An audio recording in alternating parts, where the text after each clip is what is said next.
If you've got a 70.3 triathlon coming up, then you will already know that it starts with 1900 meters or 1.2 miles of swimming.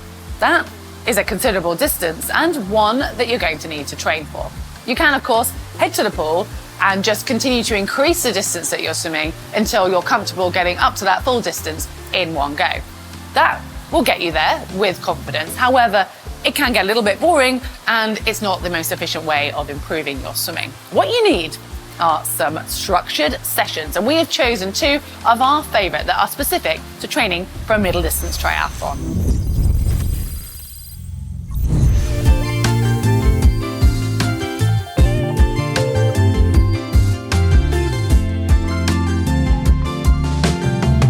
When training for a 1900 metre swim, it's usually a given that your sessions are going to add up to at least that distance once you've added in the warm-up and the warm-down.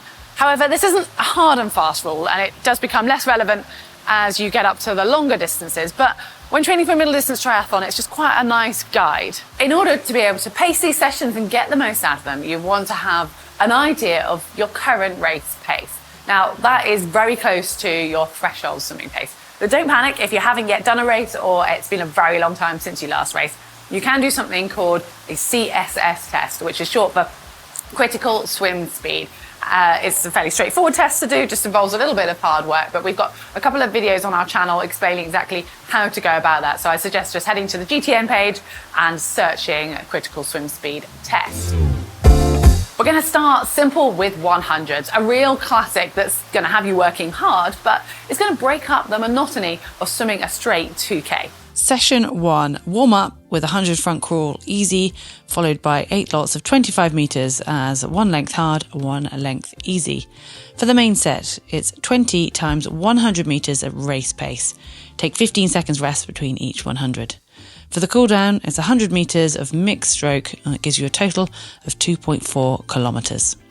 Well, you'll notice that this total comes to more than 2,000 metres, but that is because we've added in the warm-up and the cool-down to help you get the most out of it.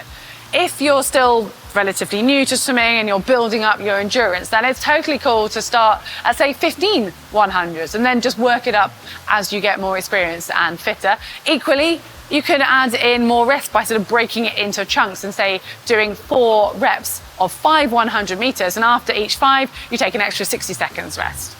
Session 2. We're breaking this up into smaller chunks and adding more variation for our second key session. The warm-up, 200 metres of mixed stroke, followed by 4 lots of 50 metres building from 1 to 4, finishing on a fast 50.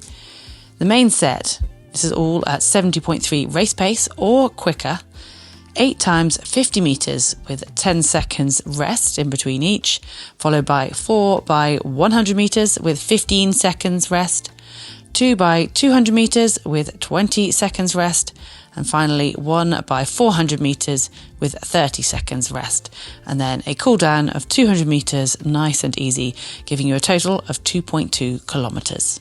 On this one, you'll see that the main set comes in at 1,600 metres, and it gives you flexibility to build on it if you want to. You can simply add in another lot of 850s at the end or choose any of those blocks. Alternatively, you can try to increase the pace to maybe just a bit faster than race pace. However, the aim is consistency throughout this and trying to hold the same pace whatever distance you're doing, and that's just going to help to really reiterate knowing and understanding what swimming at 2K at a constant pace is going to be like, which will translate over to your race. Well, these are just 2 straightforward sessions that you can play around with and get familiar with. And once you're comfortable in them, feel free to adapt and stretch yourself, whether that is by increasing the pace, reducing the rest, or simply adding more to the distance. Just make sure that you do continue to change things up, as it'll keep you motivated, keep your swim improving, and stop you getting stuck in a swimming rut. Now, I'd love to know, which is your favourite session? Do you like something really simple like session 1 of just knowing exactly what you're doing the whole way through? Or do you prefer something a little more mentally stimulating like in session 2? Let us know in the comments section below. And if you've enjoyed it, you know what to do. Give us a like.